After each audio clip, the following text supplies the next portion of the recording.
Este evento, me señalaba la doctora Martínez, que tiene dos vertientes. Una suerte de explicación de qué es ser juez hoy y otro a través de las experiencias de los que hemos vivido en el entorno ya de 40 años, en algún caso más, la magistratura, qué significa como carga, como compromiso vital, como satisfacción. Por supuesto que como retribución económica nunca se habla porque no es uno de los temas que en realidad motiven el ingreso a la magistratura.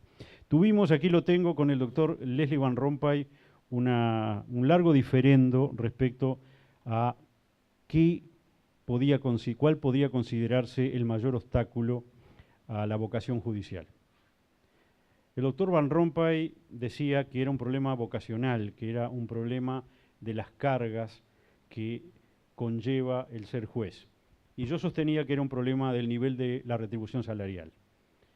Lamentablemente para mí tenía razón el doctor Van Rompuy. Para resolver el diferendo decidimos utilizar un método científico. A todas las tandas de abogados que venían a jurar y vienen a jurar a la Corte, le empezamos a hacer un cuestionario. Y resulta que sí, la alteración de la vida personal que conlleva trasladarse al interior de la República, que es un desarraigo, es una suerte de servicio interior de la República, sin las retribuciones del servicio exterior de la República, sin las compensaciones que el servicio exterior da, resultó ser el obstáculo más grande a la vocación judicial.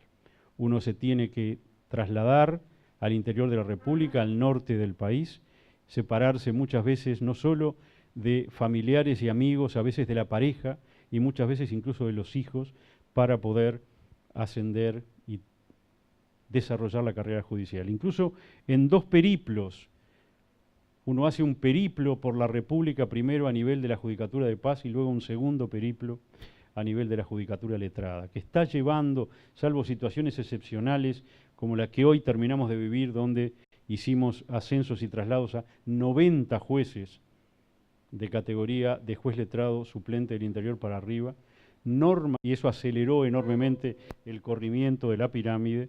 Normalmente uno tiene que pensar que va a estar en el entorno de 8 años en ese peregrinar por el interior de la República, época en la cual se consolidan afectos, se contrae matrimonio, uno tiene hijos, los puede o no ver criar.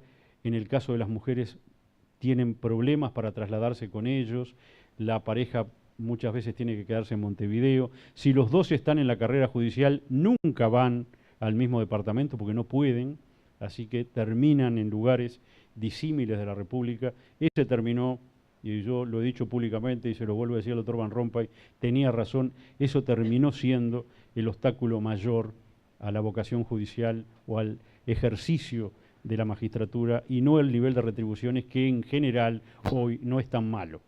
No es que se pague poco, pero también, es bueno decirlo, en general, y así está diseñado, un matrimonio vitalicio. No es un touch and go, no es un enamoramiento pasajero, no es empiezo y veo qué hago. No, esto es una suerte de matrimonio religioso para toda la vida. Uno empieza con 25 años la magistratura y se va a los 70. Entonces, ese nivel de compromiso también es difícil asumirlo a los 25 años de edad, que es más o menos la edad promedio de egreso de los cursos del CEJU, 25 o 26 años. Y eso, sin embargo, ese obstáculo, sin embargo, mirando hacia atrás, no debería ser tan difícil de superar. ¿Qué beneficios puede traer? Lo verán ustedes en las historias de vida de dignísimos magistrados que van a hablar hoy y en el día de mañana. Yo simplemente, a modo de apunte, como aviso a los navegantes, uno empieza siendo jefe. No hay estructura que ustedes conozcan donde ustedes no empiecen aunque tengan título de abogado, siendo los que sirven el café y dicen sí señor o sí señor. Salvo la estructura judicial, donde ustedes empiezan siendo jefes. Por supuesto, jefes de una circunscripción muy chiquita en el interior de la República, pero nadie les da órdenes. Y por el resto de las décadas de su carrera profesional, nadie les da órdenes. Díganme en qué otro lugar les pasa. Eso nos arruina un poco, porque los jueces terminamos siendo muy reacios a que cualquiera nos pueda dar indicaciones o órdenes, y eso está muy bien, y habla de por qué el Poder Judicial del Uruguay es, en la percepción de independencia en 140 países que lleva el World Economic Forum, el segundo país de Poder Judicial más independiente después de Canadá. Como dice el escritor español Arturo Pérez Reverte, se dice fácil, pero significa tener un nivel de percepción y de realidad de independencia judicial mayor que el de Francia, mayor que el de Estados Unidos y mayor que el de España. Como cierre, y de verdad, porque una vez he compartido alguna mesa con el presidente Julio María Sanguinetti y alguna vez me dijo, doctor, cuando diga que va a cerrar, cierre, no hable 10 minutos. Y no he conocido orador mejor que el doctor Julio María Sanguinetti. Como cierre, yo lo digo y lo digo de corazón. Hoy tengo 66 años. Ingresé a la carrera judicial cuando tenía 25.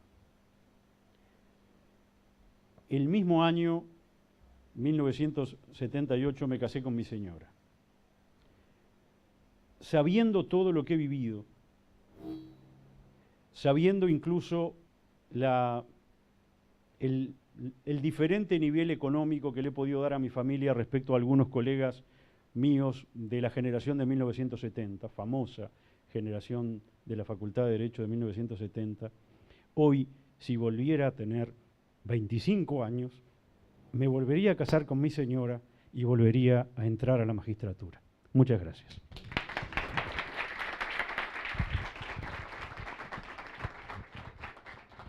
Muchísimas gracias, doctor Chediak.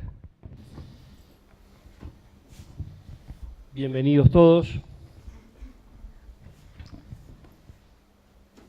Para aquellos que tenemos alguna memoria juvenil deportiva, sobre todo los varones, ojo, y con el tema de la inclusión vamos a incluir también capaz que algunas mujeres, mientras se pueda seguir diciendo varones y mujeres, porque dentro de poco capaz que ya no se puede decir más. Recordarán aquellos que jugaban al fútbol en las calles o en las plazas, que a veces cuando se armaban los picados, los partidos de fútbol, el que era medio patadura tenía un recurso para jugar en el equipo y era que llevaba la pelota. Llevaba, y además una buena pelota, una pelota nuevita, de cuero, que relucía, y todos decían, qué bien, bueno, sí, pero yo juego. ¿Por qué les hago esta analogía? Porque hoy no trajimos una pelota, trajimos un equipo de fútbol de la Perinola, un equipazo, tanto a nivel de lo que son los magistrados que van a ser interrogados hoy como mañana, como del lado de quienes van a ser los que interrogan. A todos ustedes, en el nombre de la Facultad de Derecho de la Universidad de Montevideo, les agradezco muy de veras lo que están haciendo y la participación que van a tener en este evento.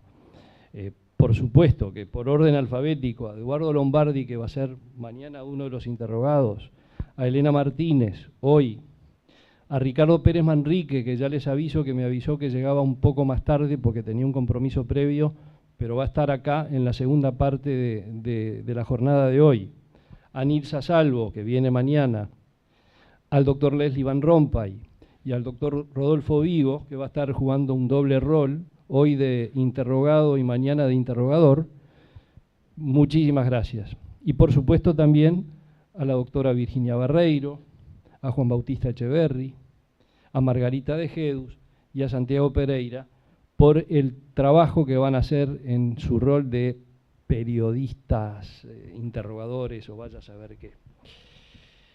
También un agradecimiento muy especial al estudio Pérez del Castillo y Asociados, que nos ha apoyado en este evento, y a la ley Thomson Reuters, que también se ha comprometido en apoyar esto y le está dando una muy buena divulgación y le va a seguir dando después. Organizamos estas jornadas por un triple objetivo. En primer lugar, conocer de primera mano y de fuentes directas cómo se percibe en nuestros tiempos la función judicial. ¿Qué desafíos nuevos o diferentes tienen hoy los magistrados en relación a los planteados unos años atrás? ¿Qué rol juegan hoy las redes sociales frente a los medios de comunicación tradicionales a la hora de juzgar acciones y omisiones? ¿Cómo juega la inmediatez informativa y el acostumbramiento a los cambios y a la rotación en una sociedad cada vez más líquida, al decir de Bauman, y en una sociedad además cada vez más interesada por el espectáculo y el entretenimiento, al decir de Vargas Llosa, antes que por el bien, la verdad y la belleza? Sí, la belleza. ¿Qué tendrá que ver? Sí, la belleza a la hora de redactar, la belleza a la hora de argumentar, la belleza a la hora de plantear un alegato bien formado. Lo cierto es que desde la época en que los jueces eran considerados meras bocas de la ley, a los momentos en los que se les consideró creadores absolutos de esta y de la justicia, mucha agua ha pasado debajo de los puentes. La acuciante pregunta, ¿qué es más difícil? ¿Perdonar o pedir perdón? Resulta compleja y despierta analogías a la situación de los jueces, que con similitud a los que perdonan y son perdonados, continua y reiteradamente vuelven a juzgar y son juzgados en forma sucesiva o casi simultánea, por las partes intervinientes en el caso, por los tribunales de alzada y por la sociedad en general. Una segunda razón para lanzar esta actividad fue procurar despertar en algunos de nuestros jóvenes interesados en estudiar Derecho la vocación a la magistratura. Estimular de diversas maneras la digna, noble y sacrificada tarea de servir, como dijo el doctor Chediak, servir a la sociedad a través de la función judicial, es algo que nuestra facultad, y me atrevería a decir que todas las facultades de Derecho del país, tienen en el debe. Para lograrlo, toda labor formativa que apunte a desarrollar en nuestros estudiantes el buen criterio, la sensatez, el sentido común, el discernimiento, la ponderación y la prudencia, será bienvenida. Precisamos esas actitudes y esas virtudes humanas más que nunca, si de verdad pretendemos seguir viviendo en un Estado de Derecho con raíces republicanas. Si realmente aspiramos a convivir democráticamente con mayores grados de justicia y de fraternidad, debemos seguir comprendiendo que no alcanza con hacerlo con votaciones periódicas cada tantos años, sino con un auténtico sistema de separación de poderes en donde a los tres clásicos hay que abarcar, apuntalar y promover otros, como lo son los que controlan las elecciones, los gastos de los organismos y poderes públicos, y sin descuidar el rol fundamental que deben seguir cumpliendo todos los medios de información, y cuanto más independientes, mejor. Por último, el tercer objetivo buscado a través de estas jornadas es que sean el punto de partida para una actividad más ambiciosa y duradera, que sean como una plataforma de lanzamiento de un programa de formación en la judicatura que coopere y complemente lo que ya vienen realizando con tanto esfuerzo, sacrificio y eficacia las entidades que, como el CEJU, se dedican a formar adecuadamente a los futuros jueces. En donde sea que nuestra actividad académica pueda ofrecerse para colaborar en tan importante tarea, ahí procuraremos estar. El orden y el desarrollo de las dos jornadas será el siguiente, para que sepan cómo se va a manejar esto. Va a haber una primera etapa, o un primer tiempo, si quieren, ya que nos metimos en términos futbolísticos, en los que dos interrogadores van a interrogar a los dos jueces. En este caso serán el doctor Juan Bautista Echeverri quien interrogue a Rodolfo Vigo y el doctor Santiago Pereira, que interrogará a la doctora Elena Martínez. El orden de cuáles empiezan, arreglen ustedes. Y en el segundo tiempo, el tercer juez será interrogado y luego de unos 20-23 minutos habrá una participación del público que podrá interrogar a cualquiera de los tres que aceptaron ser interrogados hoy. O sea que la última parte está para ustedes, es el público que le pregunta. Presumo que a los jueces, si alguien quiere preguntarle en vez de un juez a un interrogador, por supuesto, ¿no? Pero me parece que sería un poco desperdiciado. Y con eso les agradezco de vuelta que estén acá, que hayan apoyado esta actividad y que sea lo más enriquecedora posible para todos. Muchas gracias.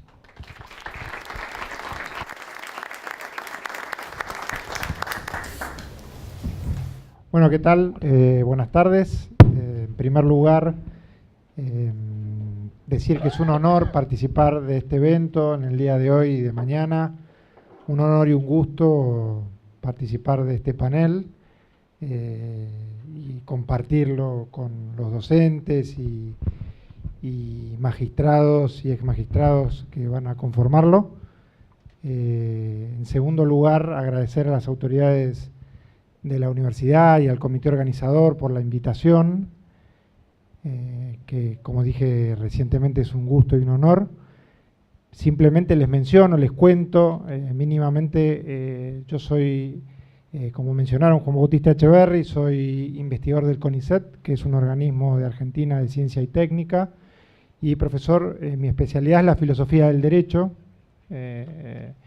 y en concreto el tema de interés sobre el que me he dedicado los últimos años es teoría de la decisión judicial, ¿no? Supongo que esa habrá sido un poco la idea de mi participación.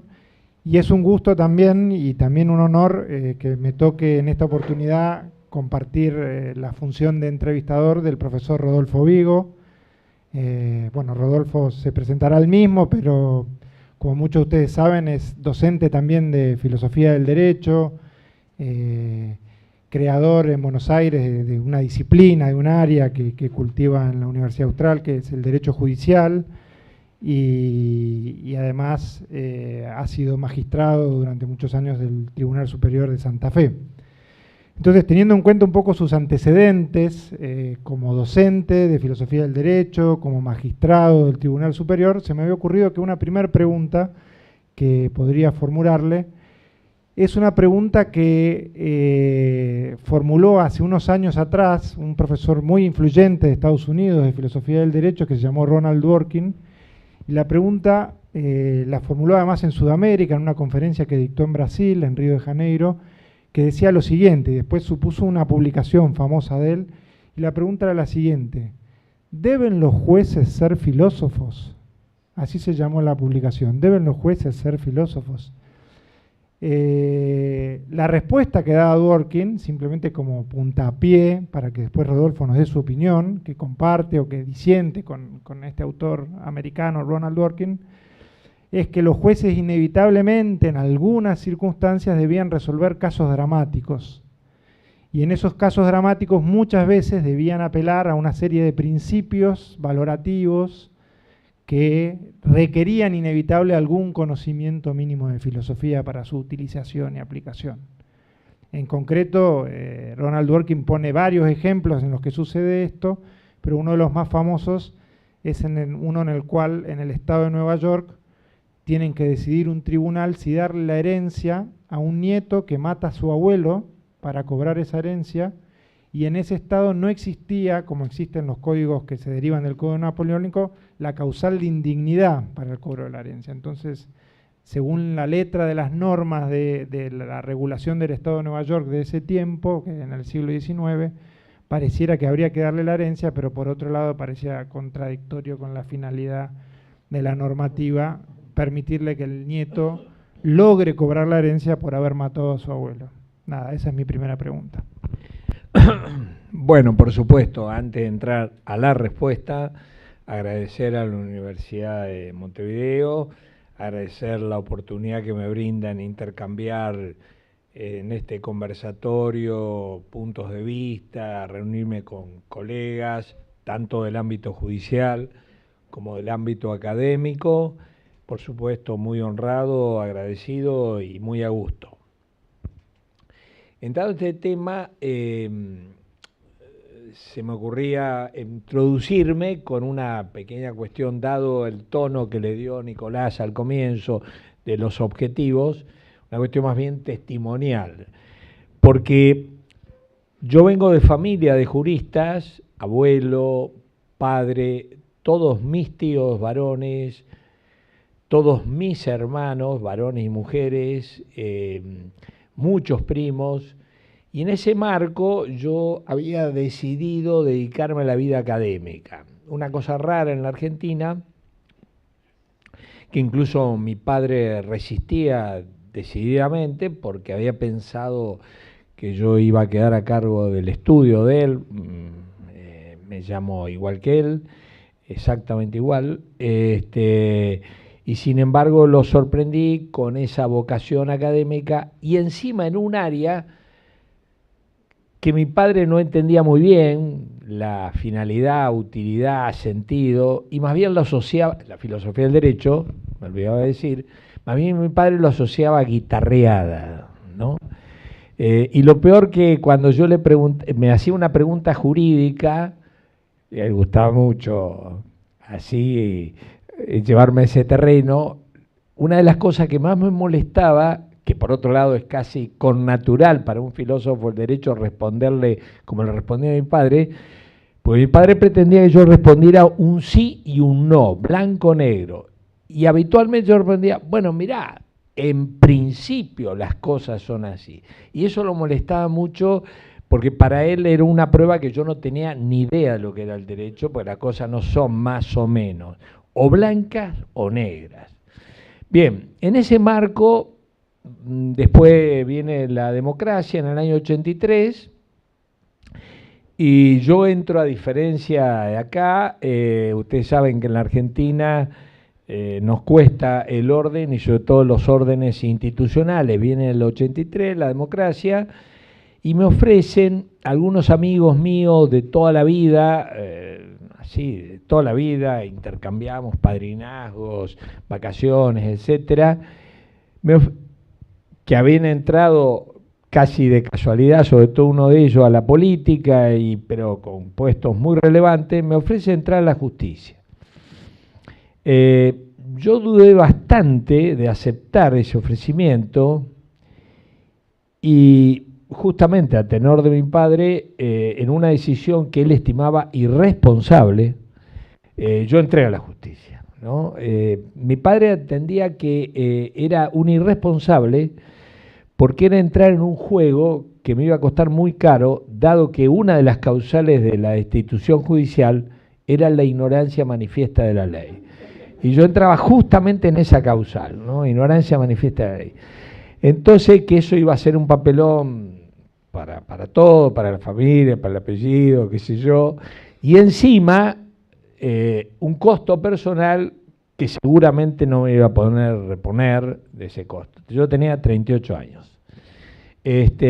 Por supuesto, ya tenía cierta vida académica, algunos libros publicados, qué sé yo, pero bueno, mi padre estaba totalmente en desacuerdo. Y no es falta de modestia argentina contar que al cabo de 10 años, no, quizá un poco más, 84, 14 años, 15, recibo el premio CONEX en el rubro jueces, que se entregan a los 5 jueces más destacados de los últimos 10 años. Y ustedes se imaginarán a qué cara fui a refregarle ese premio, ¿no? Y justamente, no obstante que me había hecho padecer, porque yo entré con un gran complejo de inseguridad, la amenaza a mi padre, que obviamente le tenía un enorme cariño, respeto profesional, el vaticinio de mi padre que me iban a destituir por ignorancia manifiesta de la ley y que iba a ser un papelón y un desastre iba a ser yo en la justicia, entré con ese complejo y ahora entro en respuesta. Yo tenía plena conciencia que no conocía la ley, y acá es fuerte decir esto. Lo trataba de ocultar y disimular hasta donde podía, pero realmente lo exhibía, porque finalmente en una sala de 2 colegas que tenían en la justicia 2000 años y siempre habían dicho algo sobre todos los temas. Yo no había dicho nada sobre ningún tema. Y en consecuencia, claro, 2 personas mayores, 2 mujeres, con mucha carrera, mucho prestigio, y un pobre pibe de 38 años, académico, siempre como nos ven a los filósofos del derecho, un poco en offside o fuera de campo de juego. Y efectivamente yo más de una vez he dicho que no obstante que yo era consciente que no conocía la ley, no era consciente que sí sabía derecho. Que sí sabía derecho. Y si quisiera ser contundente, le debo mi permanencia en la carrera judicial no a la ley, sino al derecho. Y efectivamente fui descubriendo, sorprendiéndome, porque los primeros expedientes que leía, me sorprendía que los entendía, a pesar de lo que amenazaba mi padre. Me resultaba relativamente sencillo comprender los problemas que se discutían. Y lo más sorprendente es que me fui dando cuenta que era capaz, en fin, de proponer respuestas, de hacerle cambiar la respuesta a mis colegas, y lo que sí, obviamente, sabía era razonar, argumentar, manejar un aparato conceptual, manejar las reglas de la lógica, pero sobre todo manejar capacidad de razones, de argumentos, incluida la capacidad persuasiva, retórica que acompañaba el discurso jurídico, etcétera, etcétera, etcétera, etcétera.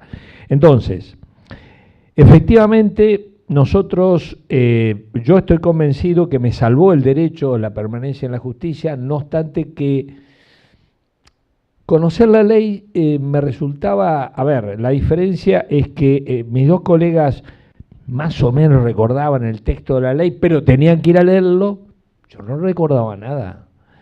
Entonces, la diferencia está que a ellos a lo mejor les resultaba más fácil leer rápido el texto de la ley, y a mí me resultaba, tenía que leer un poco más lentamente, pero la diferencia la hacían minutos. A veces había cambiado la ley desde que ellas habían hablado y estábamos emparejados, los 3 necesitamos al mismo tiempo. Y yo tengo que ser muy sincero, quizás oculto cosas, inseguridades, pero efectivamente me di cuenta que en definitiva saber la ley no era saber derecho. Me di cuenta de eso, por lo menos mucho más. Yo estuve 4 años en una Cámara Civil y Comercial y 19 en la Corte Suprema, y ahí obviamente aplicando básicamente la Constitución mucho más. Me di cuenta que sí tenía cierta formación jurídica, saber el derecho. Y entrando en materia, cuando entraba un colega mío a los tribunales, a mi tribunal, yo sin decírselo procuraba no tanto lo que él sabía de la ley, porque eso obviamente tenía libro escrito, yo ya sabía sus quilates, pero yo intentaba identificar desde qué lugar pensaba el derecho, qué era el derecho para él, ¿no? Y por eso la maestría judicial empezamos, yo pongo ahí un cartel, dime qué piensas del derecho y yo te diré qué juez eres o puedes llegar a ser, y entre paréntesis, siempre y cuando actúes con coherencia.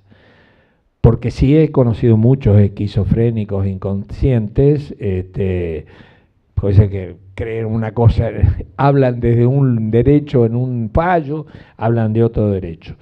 ¿Por qué la filosofía del derecho termina siendo, por ahí habíamos dicho, como el personaje de Molière que hablaba en prosa sin saberlo, todo juez, cuando piensa y dice finalmente el derecho, iuris dictio, de algún modo uno puede intentar identificar de qué filosofía del derecho él se nutre, de qué teoría del derecho. No es muy sutil, por eso nosotros estudiamos a grandes rasgos 3 grandes visiones: positivistas, críticos, no positivistas, variante no positivista, neoconstitucionalista, kantiano, constructivista, no positivista, más bien aristotélico y un naturalista, y ahí están todos los jueces, por lo menos esa es mi experiencia. Hay razones profundas, esenciales, universales, permanentes, que obviamente hacen que el juez necesite de la filosofía del derecho explícita, y hay razones contingentes, coyunturales. La permanente, por supuesto, porque los 4 grandes problemas de la filosofía del derecho es un concepto del derecho. ¿Dónde está el derecho? ¿Qué es el derecho? Este es un problema que me parece que cualquier profesional consciente. Más en concreto, ¿está solo en las normas? ¿Está solo en lo que dice el Estado a través de sus poderes? Etcétera. En segundo lugar, a ver, ¿qué es el saber jurídico, el problema nociológico? ¿Qué tipo de saberes jurídicos hay? ¿Qué características tiene el saber jurídico? Y esto lo leemos en la sentencia. En la Universidad de Austral enseñamos el derecho, como ustedes saben, a través de una metodología de los casos. Siempre después de una clase se trabaja con casos, con jurisprudencia. Y todo lo que decimos en el aparato teórico luego lo proyectamos a la jurisprudencia. El tercer problema es qué estructuras lógicas tiene el derecho, es un sistema, hay razonamiento, etcétera. Y en cuarto lugar, ¿qué es lo que hace valer al derecho, a una norma, a lo que sea? Estos son los 4 problemas: problema ontológico, nociológico, lógico, axiológico. Dicho de una manera muy elemental. Y después hay razones coyunturales. Yo estoy convencido que el derecho, el Estado de Derecho constitucional requiere, para poder comprenderse y operarse, de filosofía del derecho hoy. Principios jurídicos, ponderación, argumentación jurídica, control de convencionalidad, fuentes del derecho, validez jurídica, todos estos conceptos absolutamente renovados requieren de un aparato conceptual. Por eso, lo que sorprende a uno es que estos temas todavía no le interesan a nadie en el área del grado, pero son muy importantes en posgrado. Bueno, muchas gracias, Rodolfo, por la respuesta. Para poder cumplir con nuestro tiempo, cierto. te voy a hacer una pregunta breve y bueno, más o menos una respuesta relativamente breve. Una sola pregunta más que está vinculada un poco con los temas que mencionabas antes. Hablabas de que el Estado constitucional de derecho reconfigura o da un nuevo contenido a una serie de conceptos tradicionales como validez, como qué es el derecho, como qué axiología para aplicar el derecho, etcétera.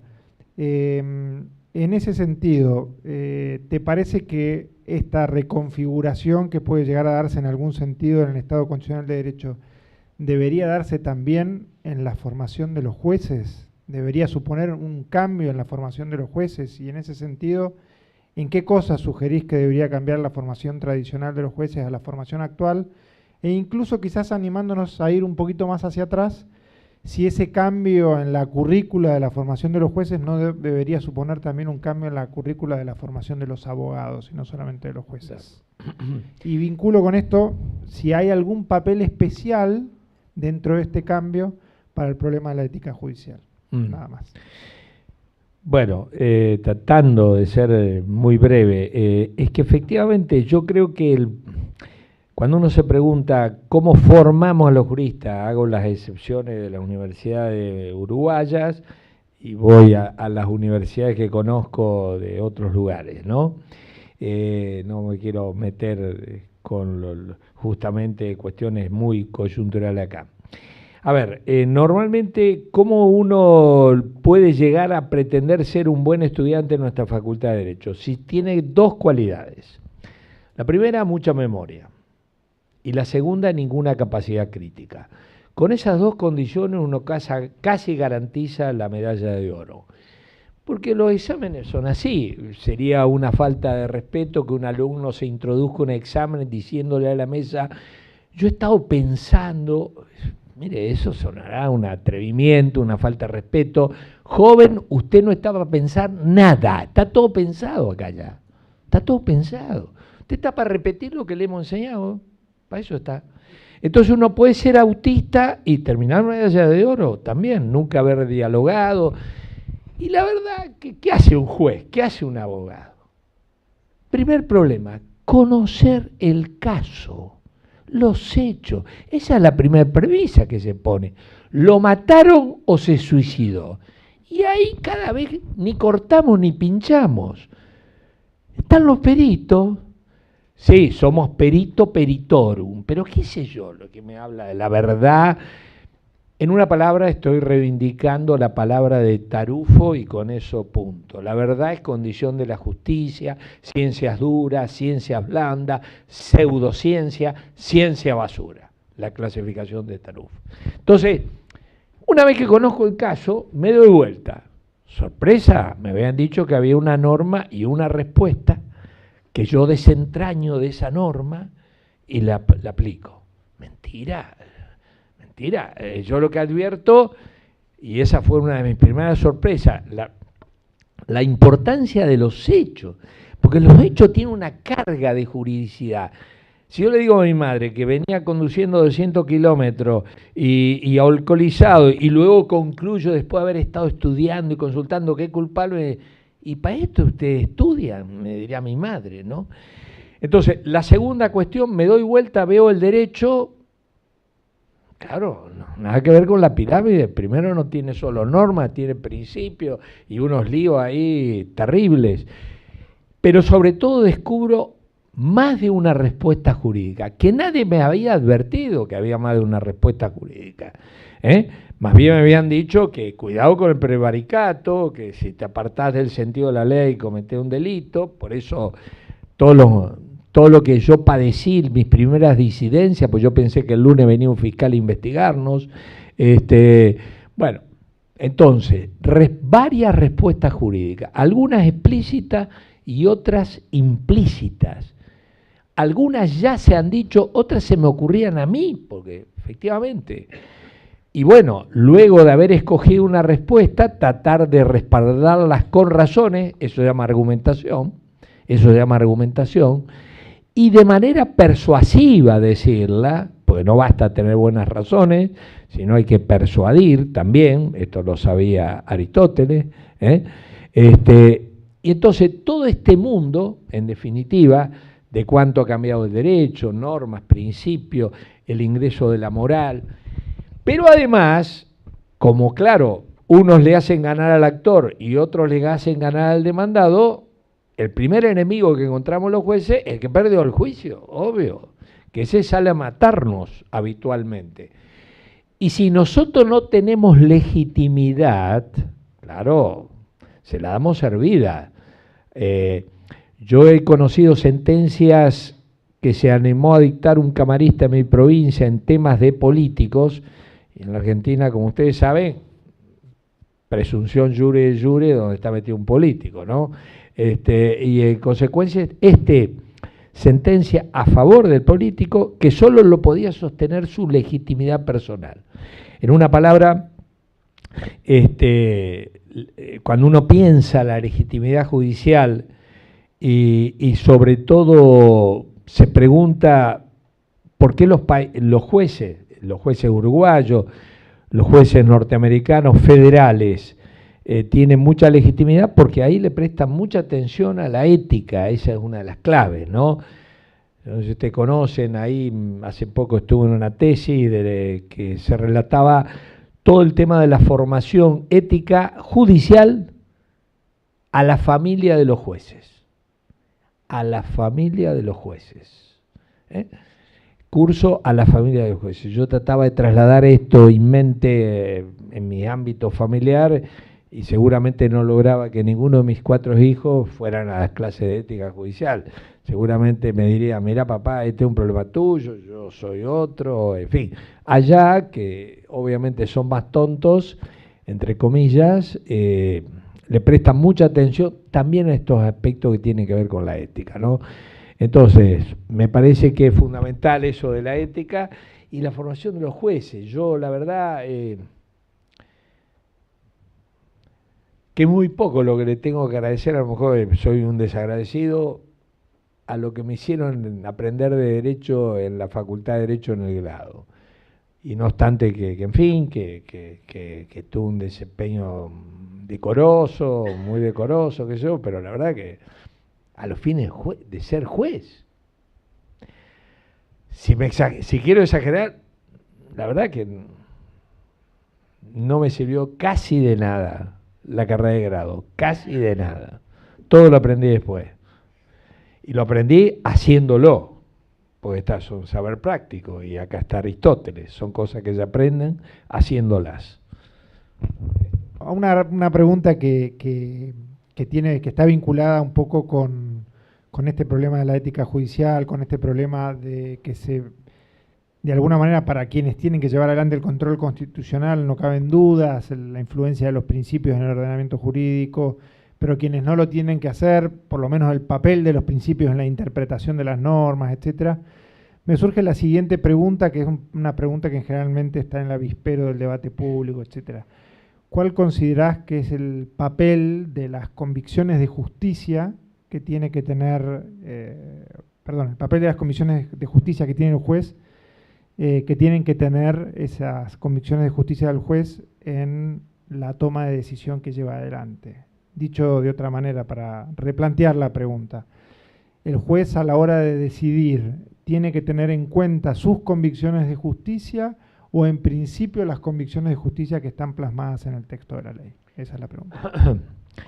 Bueno, bajo esa aparente inocencia hay mucho cuchillo bajo el poncho, ¿no? Digo, porque yo me vería tentado de responderte muy fácilmente, por supuesto no son las convicciones subjetivas, pero ahí aparece en juego, por lo menos en la visión antropológica que uno tiene, la razón y la voluntad, es decir, bueno, se requiere de la recta ratio y del apetito recto también, ¿no? Porque la razón, ¿qué papel cumple? La prudencia, en definitiva te muestra las alternativas. Pero si vos tenés una voluntad, un querer indolente, facilista, susceptible de hacer negocios personales, no deshonestidad necesariamente, ¿no? Perder independencia, gracia y lograr el aplauso de la sociedad, etcétera, etcétera. Entonces, convicciones subjetivas no, convicciones objetivas de justicia sí. Y acá me meto con un tema que serán esto de las convicciones objetivas. Yo creo que uno de los temas más relevantes, hay que tomar conciencia que la moral, en esto hay bastante consenso, la moral racional, que está implícita y bajo los rótulos derechos humanos, principios, valores, bienes, se ha incorporado al derecho. Y que un derecho que tiene solo normas es un derecho, esto lo ha explicado Alexis muy bien, por lo menos enfrenta 4 grandes problemas, solo normas. Primero, cierta indeterminación, convivencia intolerable como presupuesto fáctico. ¿Qué es esto de la convivencia intolerable? Estas indeterminaciones lingüísticas y los principios aporten a dar determinación a las indeterminaciones del lenguaje. El segundo problema es que a veces hay más de una solución y uno tiene que escoger. El tercer problema es que a veces no hay solución y uno tiene que dar. Y el cuarto problema, a veces que hay solución, pero es insostenible en términos de validez jurídica.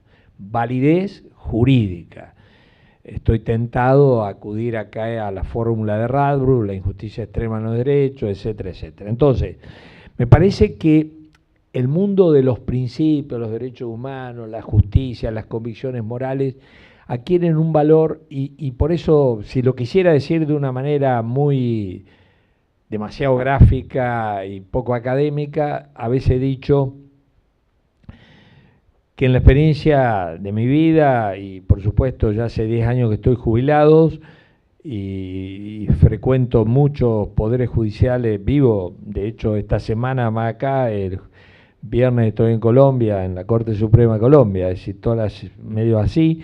He conocido muchos jueces que saben tanto del contenido de los derechos humanos como mi madre. ¿Qué tal, Ricardo? Entonces, he conocido muchos jueces que saben tanto del contenido moral, de justicia, de lo que hace valioso al derecho, tanto como mi madre. La diferencia es que mi madre no hace sentencias. Y estos jueces que saben tanto como mi madre, hacen sentencias. Y eso me da mucho miedo, ¿no? Y entonces me parece que el gran déficit formativo es que hoy el capítulo formativo más importante e ignorado en nuestra Facultad de Derecho es el tema de la racionalidad moral, práctica, axiológica, esto que vos decías, convicciones de justicia. Por supuesto, esto no quiero pensar que estás auspiciando un subjetivismo moral, pero claro, hablar de estoy en contra del subjetivismo moral, eso es lo que pensaba Kelsen. La justicia es un ideal irracional. Estoy en contra del intersubjetivismo axiológico de justicia. La sociedad define, bueno, si la sociedad define, estamos perdidos para cómo replicarle a los nazis, a los pueblos indígenas que discriminan a alguien y no la dejan ser candidata por ser mujer, etcétera, etcétera. Pero claro, hablar de, bueno, también hay consecuencialismo moral, utilitarismo, por ejemplo, hay juridicismo ético y también hay objetivismo ético, hoy nutrido por Kant y por Aristóteles. Claro, pero uno habla de estas cosas, de que uno cree en que hay un objetivismo moral y la gente piensa, lo asocia a cualquier cosa, ¿o no? Es lo más probable. Si son abogados, peores, porque no se van a callar, van a hablar y van a replicarte, ¿no? Y bueno, entonces me parece que el tema de convicciones subjetivas, no, convicciones objetivas, objetivismo axiológico, que no supone que haya una respuesta correcta, digo porque este es un tema tuyo, pero sí hay márgenes para respuesta correcta. Tres ejemplos rápidos que todos estaremos de acuerdo que son ejemplos de injusticia y de la magnitud de la injusticia.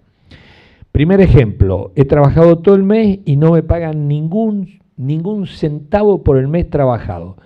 Fui a preguntar y me dijeron que no, el empleador ha decidido no pagarme ningún peso del mes. Segundo ejemplo, he trabajado todo el mes, pero me pagan la mitad del sueldo. Y el tercer ejemplo es, he trabajado todo el mes y me han descontado, para acordar en una moneda, $1. Bueno, son tres ejemplos manifiestos, inequívocos de injusticia, magnitudes objetivas, también mucha injusticia, más o menos, poquita injusticia, y las respuestas jurídicas guardan conexión con la magnitud de la injusticia. La razón práctica me puede brindar los márgenes de solución, márgenes, no algunas respuestas correctas. La razón no puede pretender, no le podés pedir a la razón que te diga cuánto va a condenar este homicidio. 15 años, 5 meses, 3 semanas, 4 días, 5 horas. No, pero la razón práctica te va a permitir identificar los márgenes de respuesta. Esto estará entre 12 y 14 años. Es mucho avanzar en que esto es el objetivo, aunque esté privado de darte la precisión que entre 12 y 14 y que por supuesto le va a interesar al imputado. La gran ausencia en la formación de los juristas hoy es la disciplina que permite comprender de qué hablamos cuando hablamos de derechos humanos, moral rights, contenido moral, contenido de bienes, contenido de valor, por supuesto, ¿qué es la dignidad humana, la igualdad, la libertad, sin un concepto moral? ¿Y por dónde hay que ir a estudiarlo? Y a la filosofía moral, a la ética, a la antropología, ahí, ¿qué se le va a hacer? Y como todos sabemos, en nuestra Facultad de Derecho, dejo de lado la Facultad de Uruguaya, pero en la Argentina a mis dos hijas abogadas le han enseñado que una cosa es el derecho y otra cosa es la moral. Y si yo entro convencido de esto y voy a tener que empezar a explicitar conceptos morales, los voy a explicitar con el mismo nivel de conocimiento que tiene mi madre, pero haciendo sentencia. Claro, entonces la magnitud del daño, mi madre puede engañar a alguna vieja amiga, lo máximo que puede hacer. Pero claro, hacer sentencia con este nivel de ignorancia, y seguramente a lo mejor si el tipo tiene consolidado prestigio en una rama, bueno, se siente habilitado para hablar de Aristóteles, Dworkin, y del que sea, habiendo leído algún índice de algún libro. Yo creo que ese es el gran problema, es este tema de que no han puesto la moral, los valores, los derechos humanos, y la verdad que yo veo que hay muy escasa atención. Bueno, ahora sí, muchísimas gracias.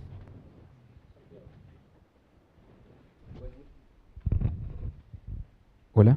Muchas gracias. Gracias, Nicolás, por la convocatoria y por este desafío de entrevistar a la doctora Elena Martínez, con quien nos conocemos hace, creo que cercano a 30 años, pero no vamos a decir, culpa de Margarita. Pero ustedes saben que Elena es ministra de la Suprema Corte de Justicia. Elena además es juez de carrera, inició la carrera judicial cumpliendo todas las etapas de ella. Creo que ejerció un año como abogada, según me contaba el otro día que le preguntaba. Pero además Elena tiene una fuerte vocación docente en el área de Derecho Civil, ha sido profesor universitario y sigue siendo en el área de Derecho Civil, pero también tiene un rol protagónico en la formación de jueces, porque Elena ha dado clase en los distintos módulos del Centro de Estudios Judiciales del Uruguay, que ustedes saben que es el centro de formación de los jueces, y integró además la comisión directiva de ese centro. Después Elena quizás quiera hacer alguna referencia más a estas cuestiones, pero en ese marco, y justo a raíz de una conversación que tuvimos unos minutos antes de empezar esta actividad, donde dos personas que están evaluando su carrera judicial nos preguntaban, uy, qué difícil que es tomar la decisión de ser juez. La primera pregunta que le haría a Elena es cómo fue el proceso de decisión de ella, o sea, cómo tomó la decisión de ser jueza, cuáles fueron las motivaciones y cuál fue ese proceso, si fue algo realmente vocacional o fue elegir una profesión, como a muchos nos puede haber pasado en la elección de nuestras profesiones. Sí, estoy acostumbrada a abordar este tema porque en facultad, en primer año, con alumnos de 18 años, hay muchas veces crisis vocacional, ¿no? No saben si quieren seguir derecho o si en realidad se van a ir en pocos tiempos. No eligieron con determinación a los 18 años lo que quieren hacer. Entonces yo siempre trato de abordar el tema de esta manera, con mi vivencia personal. Y les digo, miren, yo nunca tuve vocación judicial, en el sentido de llama prendida que me lleva inexorablemente a un camino y a un destino. Sí tengo, y tuve siempre, el gusto por el derecho, que es otro cantar. No es que si yo no hubiera sido juez, hubiera sido una persona frustrada, porque les mentiría. Y tampoco es que si no hubiera hecho la carrera de Derecho, me hubiera sentido, en fin, a medio camino o sin dar lo mejor de mí. No es así. No es así. Yo creo, como lo dijo hace un ratito el doctor Vigo, que muchas cosas nos vienen haciéndolas. Haciéndolas. Es lo normal que es, a ver, en la vida, que uno tenga inclinación hacia lo humanístico o inclinación hacia lo científico, que lo humanístico muchas veces viene atado al artístico, que lo científico viene atado a lo biológico, que ahora tiene como una cierta independencia, pero no más que eso. Son muy pocas las personas que tienen vocaciones, que tienen realmente esa llama prendida, que los lleva inexorablemente a ese lugar. Son muy pocas. Conozco algunos, por ejemplo, acá tenemos a un juez, a un ex juez, pero es como si siguiera siendo, que siempre dice que no concibe otra forma de haber vivido que siendo juez. Bueno, yo nunca sentí eso, y si lo dijera para entusiasmar a mis alumnos, les mentiría, y se darán cuenta, porque los alumnos captan la verdad. La cuestión es esta. Seguí Derecho porque dentro del humanístico era la carrera que tenía más prestigio, más importancia. Porque además todo lo que tenga matemáticas es totalmente ajeno a mí. Después que me recibí, mi padre estaba preocupado porque veía que yo no tenía mucho trabajo como abogada y a mí no me gustaba. Ser abogada era una de las cosas que tenía claras que no me gustaba. Porque siempre veía la razón del otro lado. Esa era una especie de semillita que me llevaba a ser juez, ¿no? Pero yo no me daba cuenta en ese momento, porque no tenía claro que quería ser juez. Y un día, de casualidad pura, apareció la posibilidad de ser juez. Juez de paz, por supuesto.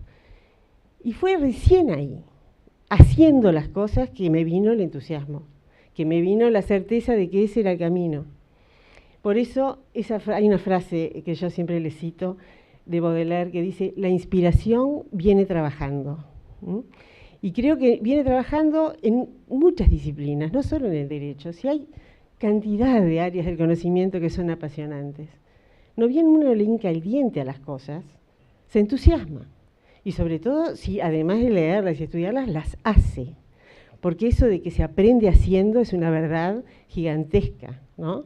Que la tenía Piaget como educador, la transmitió siempre. Hay un colegio que lleva su nombre donde yo mandé a una de mis hijas y tiene esa idea de las cosas, ¿no? De que las cosas se aprenden haciéndolas. Entonces fue así que brotó mi interés por la carrera y por ser juez, por mi función, haciendo la tarea de juez. No tenía ninguna otra predisposición, salvo la inclinación por lo humanístico. Entonces, el mensaje me parece que es, bueno, lárguense. Si tienen alguna inquietud o alguna semillita, anímense, porque muchas veces el entusiasmo y el gusto por las cosas nos viene de hacerlas. Básicamente es eso. Muchas gracias, Elena. Couture decía que se preguntaba qué lugar del purgatorio estaría destinado a aquellos abogados que pasaban su vida contando los casos que habían sido ellos muy exitosos. Entonces, como Elena no lo va a contar, se lo voy a preguntar yo, y además acá en este caso es jueza, si hay algún caso en particular que te puede haber ocurrido, que te marcó, o que fue un caso que de alguna manera te puso ante un dilema de difícil resolución, en estos casos que se marcaban de dos soluciones que eran las dos viables o dos soluciones que eran inviables, si hay alguna situación de esas que te quedó como en la historia marcada. Soluciones viables hay casi siempre. Ese es el mundo del derecho. Eso de la única respuesta correcta del juez Hércules me parece absolutamente imposible de aceptar, porque es como decir, bueno, no conozco lo que es el mundo del derecho, me parece a mí, con todo respeto a quien lo dijo. El derecho es el reino de la interpretación y de la argumentación. Ese es el reino del derecho. Y cuando interpretamos estamos atribuyendo significado a las cosas, a las leyes, a las reglas escritas, y no descubriendo significados ya dados, que es cuestión de buscarlos y con mucho trabajo lo voy a encontrar, y lo mismo va a encontrar el doctor Vigo y el doctor Echeverri, etc. No es así, no funciona así la interpretación. La interpretación es atribuir un significado a las palabras. Y por lo tanto, hay varios caminos para llegar a eso. Y hay varios elementos que pueden ser ingredientes o no, porque si yo dejo afuera la moral y dejo afuera los principios, seguramente no voy a llegar a la misma interpretación que quien solo se atiene a las palabras de la ley, ¿no? Me parece que es la esencia del derecho, el reino de la opinabilidad. Y en ese respeto por las opiniones de todos es que nos movemos permanentemente. Pero tú me preguntaste otra cosa, si había casos que nos ¿Hay algún marcaron. caso que te había marcado? Por supuesto, hubo muchos casos que me marcaron. Últimamente, en el Tribunal Civil, el caso de los medicamentos, famoso, los amparos por medicamentos. Ni que hablar que te marcan. Te marcan porque, por un lado, está tu conciencia, que le llamaría jurídica, y por otro lado está una conciencia que es propia y que puede ser que no te deje dormir, que es la de que de pronto si hubiera llegado a otra decisión, esa persona hubiera vivido más tiempo. Así que, ¿cómo no me va a marcar eso? ¿Y cómo no me va a marcar decidir el destino de una niña que tiene 5 años, que casi no tiene opinión propia, y tú tenés que decidir si la mandás 5 años con la madre a Ginebra, como tuve en familia, o la dejas en Montevideo porque el padre requiere su presencia, obviamente la quiere como la madre, y además pretende que culturalmente la educación que reciba sea uruguaya. ¿Y quién soy yo para decidir eso? Eso es lo que yo sentía. ¿Qué soy, Dios, para saber cuál es lo mejor, cuál es el destino mejor de esta niña? ¿Cómo puedo estar segura de que lo que estoy decidiendo no le va a marcar la vida para siempre, haciéndola más desgraciada que si hubiera optado por el otro camino? Es muy difícil ese tipo de decisiones. A mí fue la única decisión que no me dejó dormir, esa decisión. Porque lo de los medicamentos, con todos los pesares, llegué al convencimiento pleno de que ese era el camino. Ahora, en esto no, nunca llegué, hasta el día de hoy, no sé si decidí bien o decidí mal y nunca lo voy a saber. ¿Se dan cuenta? Es una cosa muy dramática esa. Después, a veces, pocas por suerte, pasa que las pruebas te condicionan totalmente la decisión, pese a que estás convencido, interiormente convencido, de que las cosas fueron de otra manera. Y eso es una cosa que te llevas una carga por mucho tiempo. Una responsabilidad médica, por ejemplo, donde la persona entra perfectamente sana a un quirófano y sale con problemas de todo tipo, de incontinencia, de paraplegia, después de hemiplegia, de todo tipo de problemas. Entonces, hasta que muere. Y lo que hizo fue operarse del tendón de Aquiles. Nada más que eso. Le dijeron, mire, en un día usted está en su casa. ¿Cómo no se va a tratar de sacar esa renguera? Bueno, sí, en un día estoy en mi casa, bueno, terminó muerto. ¿Y qué pasaba ahí? La pericia era bastante clara, era un grado 5 de la Facultad de Medicina, que me decía, bueno, está la posibilidad de que eso haya sido un virus contraído durante la operación. Y yo no le puedo determinar con precisión el porcentaje de incidencia causal que pudo tener ese virus. O puede ser que la anestesia elegida haya incidido en este caso porque esta persona tuvo poliomielitis cuando era joven, chico. Entonces, ese tipo de anestesia, que era la raquianestesia, ¿no? En un paciente que había tenido poliomielitis pudo incidir, o sea, incertidumbre. Ahora, en el fondo del alma, ¿qué convencimiento tenía yo de que eso había sucedido en ese quirófano? Porque estaba perfectamente sana antes de entrar. Entonces, eso me lo llevaré siempre, pero yo tuve que fallar de acuerdo a las pruebas, porque no podemos hacer otra cosa los jueces que tener en cuenta las pericias, nada menos que responsabilidad médica, que son la prueba príncipe, como le llama, ¿no?, la doctrina. Te puedo nombrar mucho más. Muchas gracias. Sí. Hay un debate que se está un poco instalando en la sociedad que quizás se planteó mucho antes en Argentina, se planteó mucho antes en Colombia, que tiene que ver con, en definitiva, cuál es el rol del juez en una sociedad democrática. Un debate que en principio en Uruguay se mantenía en términos académicos, pero que ahora últimamente está permeando en el debate en general, en la prensa, en los medios a veces no tan académicos. Entonces, una de las preguntas es si crees que los jueces cumplen una función política. Bueno, primero vamos a ponernos de acuerdo en qué quiere decir función política, o darle un alcance determinado a esa expresión. Función política en el sentido de política partidaria, desde ya, que lo descartamos porque es una actividad vedada a los jueces. Así que cuando hablamos de función política lo interpreto como organización del Estado, ¿verdad? Como distribución, como separación de poderes, como 3 poderes, que cada uno de ellos tienen asignada una determinada función y que operan como un sistema de pesos, de frenos y contrapesos. Y en eso el Poder Judicial tiene una función fundamental, porque tiene nada menos que el control de constitucionalidad de la ley, porque tiene, a través del amparo, el control de constitucionalidad de los actos administrativos, básicamente. El TCA tiene su propia función, aunque no sea Poder Judicial, aquí es independiente, el Tribunal de lo Contencioso, y tiene el control de la legalidad de los actos administrativos. Son jueces quienes integran el Tribunal de lo Contencioso, aunque no pertenezcan al Poder Judicial. Y bueno, y además tienen también como jueces, todo el Poder Judicial, el juicio a los gobernantes por sus conductas. Es decir, juzgan la responsabilidad civil y penal de los gobernantes. O sea que hay una función política muy, muy fundamental. Hay otra que también es fundamental, que es la de, ser los garantes de los derechos fundamentales.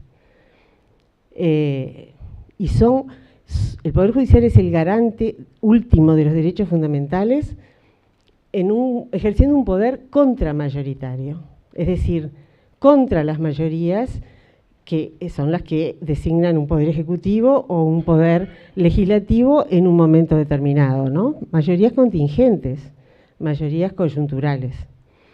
El Poder Judicial es independiente justamente para poder controlar el poder de las mayorías y para defender los derechos fundamentales, para ser el garante de los derechos fundamentales.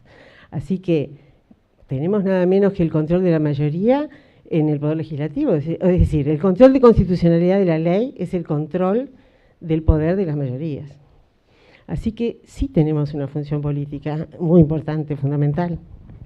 Una pregunta cortita respecto de esto último que decías, que también se está debatiendo aquí, este debate que se da sobre, en la medida que los jueces de alguna manera, y específicamente yendo a la Suprema Corte de Justicia, los ministros de la Suprema Corte de Justicia son designados por una mayoría especial de la Asamblea General o en su defecto por el ministro más antiguo de los tribunales, ¿cómo percibís la legitimación que tienen los ministros de la Corte para resolver sobre esto que señalabas, que es el control de constitucionalidad de la ley? Sí, estamos siendo cuestionados por algunos sectores en cuanto a nuestra legitimación no deriva del voto popular, lo cual, a mi juicio, es una crítica totalmente desacertada. Y digo por qué. En primer lugar, porque nuestra legitimación deriva directamente de la Constitución. Que sea indirecta nuestra forma de designación no quiere decir que la legitimación no derive formalmente de la Constitución. No hay duda alguna, me parece a mí, sobre eso. Pero claro, después hay otras formas de legitimación, una legitimación más sustancial, que depende de varias cosas. Creo que la primera es de esta que venía recién de referir, la de ser el garante de los derechos fundamentales. Eso nos da una legitimación jurídicamente hablando absoluta, ¿no? Porque ¿quién más que el Poder Judicial tiene la función de controlar y de garantizar, en definitiva, los derechos fundamentales contra toda mayoría circunstancial? Digo, el hecho de haber accedido al poder democrática y legalmente no asegura, en lo más mínimo, una conducta acorde a derecho. Y eso lo sabemos muy bien desde hace unos cuantos años atrás, pero eso fue el nazismo y eso fue el fascismo. Eso lo releva Ferraioli y cualquier autor moderno sobre el tema. ¿Me preguntaste? Creo que respondiste muy bien. Perfecto, más que pero vinculado a esto, hay otro tema que también acá en Uruguay se Perdona, me olvidé de una cosa importante. La legitimación también depende de cómo motivamos las sentencias, de la forma en que lo hacemos, de la ligereza con que muchas veces se hace esa motivación, que es expresar las razones, ¿no? Los fundamentos, las razones, los argumentos por los cuales llegamos a determinada decisión. Si es en un lenguaje sencillo que todo el mundo pueda entender, mucho mejor. Pero en cualquier caso tenemos que fundar, porque si no nos vamos 200 años para atrás donde los jueces no fundaban sus decisiones, porque entendían que las debilitaba, que debilitaba su poder en definitiva, ¿no? Y bueno, y si hemos avanzado en algo desde la Revolución hasta ahora, francesa, es en que los jueces tenemos que motivar nuestras decisiones. Y además, también, y eso es más bien una elucubración propia, tenemos que tener determinadas actitudes, porque si no, caemos en el descrédito, caemos en la falta de confianza de la sociedad en la que actuamos. Y eso no son normas, no son reglas, son valores culturales que una sociedad dada se da en determinado tiempo y lugar, ¿verdad? Hay un curso dentro de la Escuela Judicial dedicado a esto, que yo integré hasta hace no mucho, porque no quería que, como hay como método de trabajo el roleplay, yo sentía que los jueces se iban a sentir limitados y incómodos si era un ministro de corte el que estaba juzgando sus actitudes. Entonces me fui del curso, pero me encantaba ese curso y me parecía de lo más útil que había hecho en mi vida, porque la Facultad de Derecho no te forma en actitudes, ni como abogado ni como juez. Entonces, sinceramente lo extraño ese curso, pero ¿qué transmitía en ese curso? Todos transmitíamos, los tres. Transmitíamos que las quejas fundamentales de la sociedad y de los abogados y de las partes no eran sobre la formación técnica de los jueces. No era ese el problema eran nuestras actitudes, porque en audiencia quedan evidentes, se manifiestan de una manera que antes, en un proceso escrito, no se manifestaban. Entonces ahora afloran los autoritarismos, la soberbia, la intolerancia, de una manera que antes no veíamos. Los jueces no se mostraban, estaban en sus despachos y trabajaban en sus casas. Desde el CGP, todo es en audiencia, o la buena parte de nuestro trabajo. Entonces, me parece que, sin que quepa quizás el concepto de legitimación, cabe el concepto de prestigio, de imagen del Poder Judicial frente a la sociedad en la que actúa. Y después de una audiencia donde el juez fue intolerante, fue soberbio, ¿qué pasa? Pasa que cierran la puerta y lo primero que dicen, este es el que va a juzgar mi caso. Esta persona autoritaria, soberbia, que no dejó ni que pusiéramos en el acta la manera en que yo entendí que el testigo declaró y me contestó, suponete, el acta la hago yo, ¿no? Eso pasa todo el tiempo, no es algo que pasaba hace 20 años o 30, no, sigue pasando, porque este lugar es muy chico y todos nos enteramos de cómo son las cosas. Entonces, eso para mí hace también a nuestra legitimación. No, muchas gracias. Bien, la última pregunta entonces tiene que ver algo con lo que ya planteabas, que es también otro debate que se ha instalado en la sociedad y también que ha salido también de la órbita académica hacia el debate a veces bastante menos académico, que tiene que ver con las políticas públicas y el rol del juez. En el siguiente sentido, tú mencionabas hoy el caso de los medicamentos, pero podemos pensar en el derecho a la vivienda, el derecho a la educación, y el juez como protector final de los derechos fundamentales de los individuos, pero por otro lado, el reclamo permanente de los poderes públicos de decir, a ver, cuando el juez toma decisiones que inciden directamente en políticas públicas, el juez no está determinando el presupuesto, no está asignando los recursos para ese gasto que la decisión judicial eventualmente implica. Entonces la pregunta es, en tanto los jueces resuelven casos concretos, siempre son casos concretos que se le plantean, si el juez debe tener en cuenta en su decisión el impacto social o las consecuencias sociales, económicas, que puede tener su decisión individual pensando en futuros casos, futuras situaciones. Bueno, a mí me parece que es imposible, por lo menos en mi forma de razonar cuando dicto una sentencia, no considerar las consecuencias de mis sentencias o de mis fallos. No, nunca pude hacerlo. No sé lo que es hacer una sentencia sin medir qué consecuencias va a tener esa sentencia. El asunto es hasta dónde, qué consecuencias, ¿no? No es tan sencillo. Bueno, ahora, pongo un ejemplo.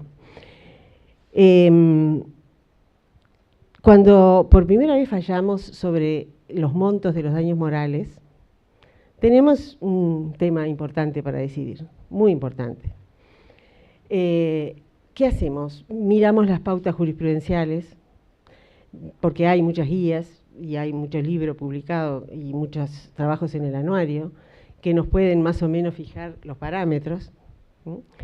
Si nos salimos demasiado de esos parámetros podemos, por supuesto, ser objeto de muchas críticas, como ha sucedido, pero a mí no es eso lo que me preocuparía, salir de los parámetros que hasta ahora se han venido siguiendo, porque me voy a exponer a la crítica de la academia o de mis colegas. Pero sí me preocupa, y me preocupará siempre, saber que si yo fijo $1 millón por concepto de daño moral por la pérdida de un hijo, esta comunidad, esta sociedad en la cual yo trabajo y para la cual trabajo, no va a poder soportar esos fallos, ¿no? Voy a fundir a las empresas de transporte en menos de un mes y van a tener que cerrar. Y la gente va a tener que vender todas las propiedades que tiene para poder pagar esos fallos. Digo, los jueces no podemos actuar fuera del contexto social en los que nos toca vivir y actuar y ejercer nuestra función. Nos tenemos que amoldar a esa sociedad y tenemos que tratar de que el perjuicio que causemos las consecuencias negativas que causemos con nuestros fallos no impliquen un trastorno absoluto del funcionamiento de esa sociedad. Me parece que eso es bastante elemental. Ahora, sin trastornos, también nos tenemos que adecuar a lo que es la conciencia media de la sociedad. Yo no sé si eso es consecuencialismo, porque se critica el consecuencialismo, ¿no? Hay una buena parte de la teoría general que se dedica a cuestionar el consecuencialismo y sobre todo se dedica a criticar que eso no aparezca transparentado, explicitado en los fallos. Y eso es cierto. Eso es cierto. Eso que si nos parece de tanto peso y nos parece una razón tan fundamental, la tenemos que exponer, porque es una de nuestras razones. Y por lo tanto estamos afectando la defensa, si no lo decimos. Pero digo, en general, adecuarse a la conciencia media, a los valores medios del lugar donde uno ejerce su función, me parece que es sustancial, porque en el enfrentamiento, por ejemplo, derecho a la intimidad, derecho a la libre expresión del pensamiento, libertad de prensa. ¿Cómo no vamos a tener en cuenta los valores predominantes en la sociedad sobre estos temas? ¿Que vamos a fallar como un juez americano?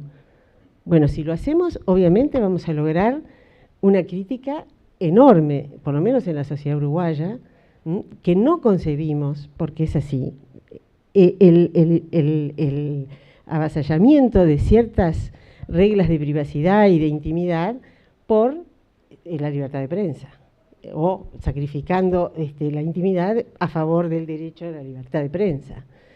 Hasta cierto punto, por supuesto que si sos un funcionario público y esto está afectando tu función pública, podemos llegar a aceptarlo, pero hasta ahí. No podemos aceptar que haya una nube de periodistas en la puerta de la casa donde supuestamente está el candidato en la interna demócrata con su amante. ¿Podríamos aceptar eso? Que durante días y días haya un conjunto infernal de periodistas esperando ver la foto. Entonces, digo, me parece que tenemos que tener en cuenta los valores predominantes, la cultura predominante y las consecuencias que puede causar nuestro fallo en el funcionamiento de esa sociedad. Gracias.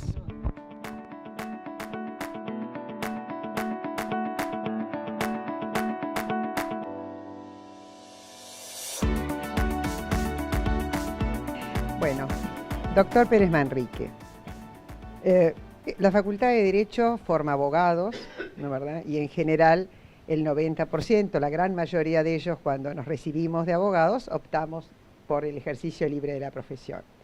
Y usted en el año 89 optó por ser juez. ¿Qué lo motivó? ¿Por qué? ¿Por qué esa decisión?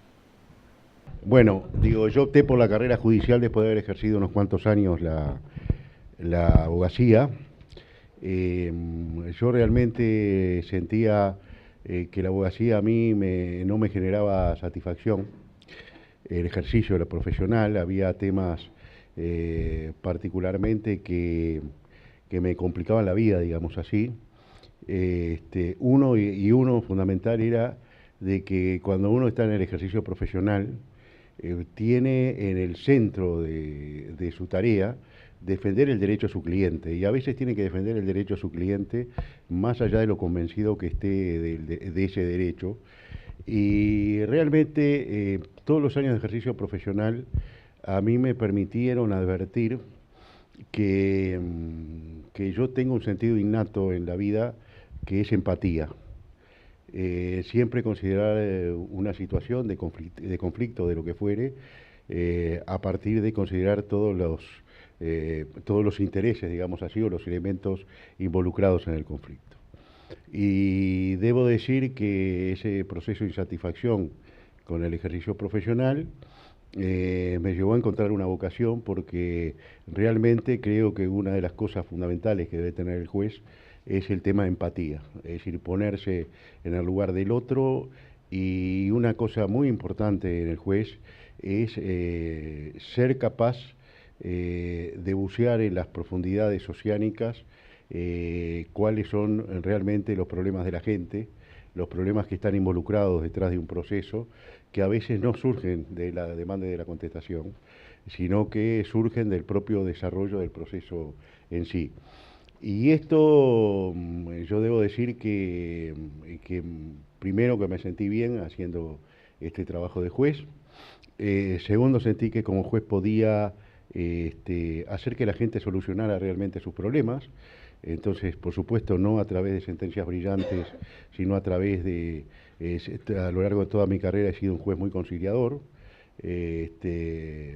Recuerdo uno de los primeros asuntos que tuve, un asunto laboral que venía con una condena muy grande en el norte del país, un conflicto vinculado con la caña de azúcar, y donde venía con una ejecución de sentencia aprobada por el tribunal, y lo que había que arreglar era o se paga o se ejecuta.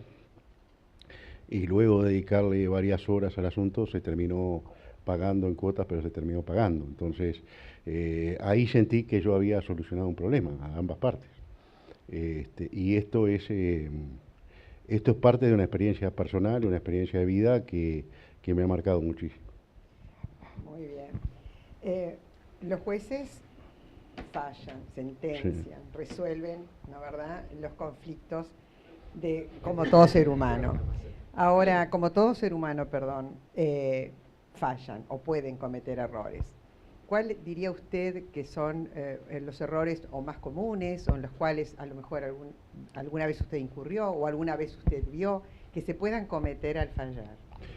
Sí, hay errores y errores al fallar. Digo, toda la teoría general del derecho, la teoría de la argumentación, lleva justamente a prepararnos a los jueces de manera de dictar sentencias que tengan una línea argumental que se pueda seguir, que sea clara y que justifique una decisión.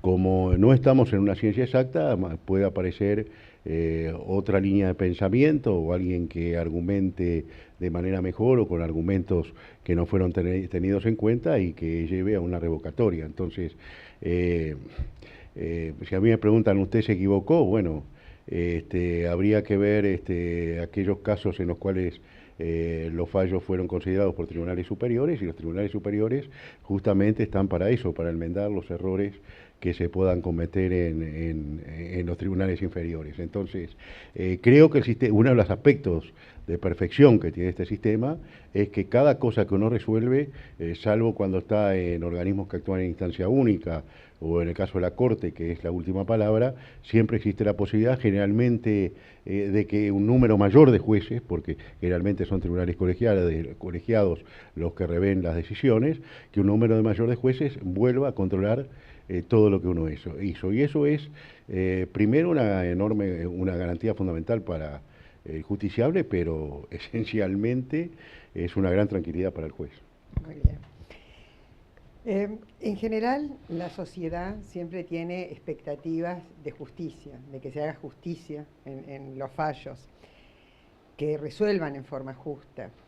Ahora, ¿diría usted que lo que la sociedad, los ciudadanos deben esperar de los jueces es exactamente eso, es que se haga justicia? ¿Ese es el valor que debe respetarse? Bien, nosotros, los jueces, hacemos efectivo el valor justicia mediante la aplicación del derecho.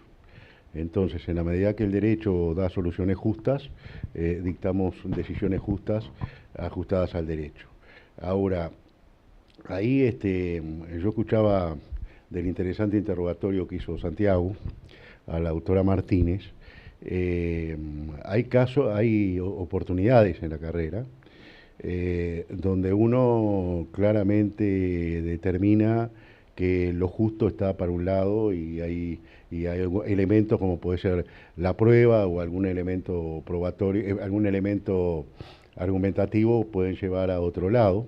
Y bueno, ya Couture decía en sus mandamientos que cuando tengas que decidir entre el derecho y lo justo, tienes que resolver por lo justo. Yo lo que quiero decir que siempre he tratado de leer el conflicto, vuelvo a repetir, de hacer una lectura lo más correcta posible del conflicto. Yo fui 12 años integrante de un tribunal de familia, por lo tanto, vaya si estuve en conflictos humanos a veces, o la mayoría de las veces irreversibles, muy difíciles de solucionar. Cuando el expediente llega a un tribunal, llega después de a veces de 5 o 6 años de litigio, donde las posiciones están consolidadas y donde ahí se trata de hacer justicia. Entonces, cuando yo creo que uno de los momentos más complicados de un juez de familia es cuando hay que decir, este niño, esta niña que está viviendo con su madre, a partir de ahora pasa a vivir con el padre o a la inversa, porque no es si estoy decidiendo algo que puede afectar en la vida, no, estoy decidiendo algo que puede afectar en la vida. Y hay algo que a mí me preocupa especialmente, y creo que eso es un tema de toma de conciencia de los colegas de la trascendencia de lo que hacen. Las decisiones que se toman en caliente y en urgencia, en familia especializada, en violencia doméstica, en protección de niños, niñas y adolescentes, donde con una prueba absolutamente sumaria, sumarísima, y a veces simplemente con un parte policial, se está resolviendo, por ejemplo, que un niño pequeño no esté más con su familia de origen, sino que pase se lo institucionalice, etcétera. Y yo creo que esos son los momentos de máxima responsabilidad de un juez, donde hay que tomar decisiones procurando el mejor conocimiento de causa y sobre todo asegurando que esa decisión, que muchas veces que es provisoria jurídicamente y que es provisoria en el título, muchas veces termina siendo definitiva por las propias dificultades de acceso a la justicia que tienen las personas involucradas. Entonces ahí me parece que hay un tema de conciencia, que hay un tema de responsabilidad, y hay un tema también ahí que le cuesta tanto a los colegas, y esto ha sido una lucha de muchos años, ahí también hay una obligación de argumentación, y obligación de argumentación que se cumple defectuosamente. Bueno, yo creo, realmente el tema de la argumentación, y yo le diría que la parte de la motivación también de una sentencia, creo, ¿no, verdad?, que es lo más importante, lo que hay que realmente cuidar, porque hay que convencer también de las razones que se tuvieron para dictar el fallo, ¿no? Entonces, eso tal vez a veces es una carencia, que a veces la urgencia en esas materias en las cuales usted estuvo hablando, ¿no?, de justicia especialidad, etcétera, no dan el tiempo, pero deberían sí darlo, ¿no? Yo les voy a contar una anécdota sobre este tema de la argumentación y la motivación y la trascendencia que tiene. Yo fui juez letrado en el Mercedes en los albores del CGP. Había un viejo abogado en Mercedes, del cual terminamos siendo muy amigos. Su hijo es abogado, su esposa escribana. Y un día me dijo, mire doctor, le voy a generar una molestia, pero yo le voy a dar una explicación racional de por qué lo molesto. Entonces dije, bueno, doctor, en la medida que esté dentro de lo que yo pueda hacer, y es mi obligación, no va a ser una molestia. Entonces me dijo que él me iba a pedir que en los casos complicados yo hiciera una audiencia de lectura de sentencia. Porque me dijo, el tema de la audiencia de lectura de sentencia, donde el juez es el que dice por qué resolvió y qué resolvió, a mí me ha solucionado años de dificultades en la relación con los clientes. Y yo con esa persona, es decir, con ese abogado, yo sabía que tenía un asunto difícil y que había, yo recuerdo una sentencia que saqué vinculado con las primeras plantaciones de eucaliptos, las primeras, cuando empezaba la ley de bosques, ¿verdad? O sea, ¿qué es lo que quiero decir con esto? Para esa persona era tan importante que el juez dijera, que el juez explicara, y ahí está el tema, el centro de la legitimación del juez. El juez tiene que dictar decisiones que sean entendibles y que se puedan sustentar, más allá de que se pueda discrepar. Sí, ¿Mm? coincido plenamente, sin duda. Hoy le preguntaban a la doctora Martínez si cuando un juez falla tiene que tomar en cuenta, o toma en cuenta, no sé si tiene que tomar, el impacto social que pueden causar sus decisiones. Sí. ¿Usted entiende que esto hay que considerarlo o que debe considerarse por los jueces? Sí, yo recuerdo hace muchos años en una clase de Derecho Penal, se mencionaba a Carrara. Entonces Carrara, una de las cosas que decía, que el juez puede resolver muchas cosas, pero no puede decir que el trigo es maíz, por ejemplo, o que el trigo es cebada. Y esto tiene que ver con justamente la consecuencia de las sentencias que dictamos. Nosotros tenemos que dictar sentencias que resuelvan un escenario de conflicto del mundo real. Y esas sentencias tienen que ingresar al mundo real modificando la situación de conflicto original.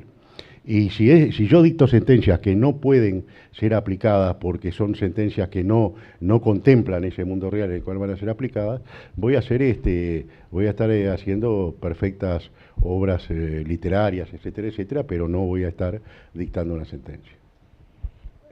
Muy bien. Como acá hay gente joven que tal vez quisiera ingresar a la carrera judicial, ¿cómo diría usted, la verdad sencillamente, cómo es hoy, año 2017, ingresar a la carrera judicial en nuestro país? ¿Fácil, difícil, grandes exigencias académicas? Yo sinceramente pienso que para un profesional medio no es una gran dificultad ingresar a la carrera judicial. Tenemos una escuela de jueces, el Centro de Estudios Judiciales del Uruguay. Esa escuela de jueces tiene un concurso de admisión. Se requiere una determinada edad para ingresar y determinado número de reprobaciones, es decir, por encima de determinado número de reprobaciones no es posible ingresar a la carrera, y tienen, después de este juramento de hoy en la Corte, 86 jueces, el nivel de ocupaciones como en la informática, el 100%, ¿no? Entonces el trabajo está asegurado. Yo creo que es una carrera, y esto acá sí le estoy hablando a la gente joven, tal vez la mayor dificultad de la carrera sea el tema de los desplazamientos por el interior, donde hay que irse con la familia, es decir, las juezas, si tienen hijos chicos tienen que estar con ellos, y muchas veces la pareja queda en Montevideo, en el lugar donde trabaja, y esto genera una cantidad de conflictos. Pero creo que también se ingresa a un sistema de carrera que da garantías suficientes que, por la meritocracia, es decir, por los méritos que cada uno hace, esa carrera se cumple y se termina. Nosotros tenemos una organización que puede ser discutible, pero es así. Los más altos de la carrera judicial en el Uruguay están en Montevideo. Entonces esto es como una suerte de embudo donde todo apunta a aterrizar en Montevideo, porque es el lugar del cual uno después ya no se va más. Se va para su casa jubilado o lo echan, pero desde el punto de vista de la carrera no se va más. Entonces eso es así. Creo que en algún momento sería bueno considerarlo de vuelta. Yo recuerdo los primeros años del Código General del Proceso, cuando la itinerancia, cuando se llegó a hablar de la posibilidad de instalar algún tribunal de apelaciones en Salto, que nunca se instaló, y hubo respuesta. Vamos a a no engañarnos, hubo resistencias de los jueces, que consideraban que tenían su carrera terminada y que no tenían por qué ir a vivir a Salto de vuelta, pese a que estaban dadas las condiciones. O sea, es decir, son todos factores de la organización judicial. También, todos los que hemos estado en la Corte eso lo sabemos, que hay lugares, de repente, que están muy lejos de Montevideo, que es complicado vivir, pero donde hay que tener jueces de primera línea, como deberían ser todos los jueces de primera línea, porque la exigencia es altísima, por el tipo de delincuencia que hay, por el tipo de conflictos que hay, y esa visión de que solo Maldonado es el lugar donde está el conflicto. Yo creo que hay lugares del interior donde hay una demanda muy fuerte de jueces de alta categoría. Y yo no quiero dejar pasar la oportunidad, porque creo que son muy importantes los esfuerzos que hace la Escuela Judicial. La escuela lo que hace es, yo recuerdo hace muchos años una conferencia que diste en el CEJU, donde tú decías que en el curso de grado se aprendía Derecho, que la Escuela Judicial tenía que preparar para ser juez. Y ahí hablabas de toda la necesidad de formación ética, de formación en teoría general del derecho, en argumentación, etcétera, etcétera. Yo creo que esa estrictamente es la función de la escuela, pero que la función de la escuela se complementa con el trabajo en la trinchera. El proceso de un buen juez es un proceso de maduración que tiene que ver con los años de ejercicio, que tiene que ver con la maduración como ser humano, y tiene que ver con ese ir adquiriendo paulatinamente ese perfil hasta social, que hace que primero uno autorreconocerse como que su función esencial es resolver los conflictos que hay entre los seres humanos de la sociedad, y resolverlos de una manera especial, resolverlos de manera imperativa. Lo que dice el juez es lo que se hace. Y esa preparación lleva mucho tiempo, muchos años, por eso las carreras llevan su tiempo, y por eso ser juez de primera instancia es una cosa, ser juez de segunda instancia es otra. En fin, es todo un proceso, todo este tema de maduración del juez en el cargo, porque lo que madura es el ser humano. Acá se ha hablado de las actitudes destempladas en audiencias, que hay muchas. Es decir, yo digo, puede estar el autoritario o la autoritaria. También está el pusilánime, que mira por la ventana cuando hay un lío, porque tiene dificultad para imponerse a la situación. Y ese proceso es es decir, uno se puede preparar para eso, pero al cual uno se llega a la madurez por la vía de la aproximación, el acierto y el error, darse cuenta y tener una gran capacidad autocrítica. Es decir, también hay una actitud de los jueces de creer que cada uno es como Gardel, ¿verdad? Es decir, ni Gardel ni un cantor del ómnibus. Uno es un operador que tiene que tratar de mejorar, de ser mejor cada día, y de darle soluciones a la gente, porque uno trabaja para la gente. Uno está para solucionar el problema de la gente, para eso nos pagan, para eso nos dan un gran poder, un enorme poder. Un juez es la única persona que puede decretar que una persona pierda provisionalmente la libertad ambulatoria hasta tanto se tome una resolución. Es decir, un juez puede tomar una cantidad. Un juez me saca, si a mí me denuncian porque le pegué a una mujer y ella me dejó vivo, un juez es el que puede decir que esta noche no duermo en mi casa. Entonces ese es un poder enorme. Hay que saber administrar ese poder, hay que saber manejarlo. Y ahí yo creo que cumple un papel muy importante lo que es la formación jurídica, pero cumple un papel muy importante, cumple un papel muy importante todo lo que es la conformación de un ser humano cuya tarea era de ser juez, ¿no?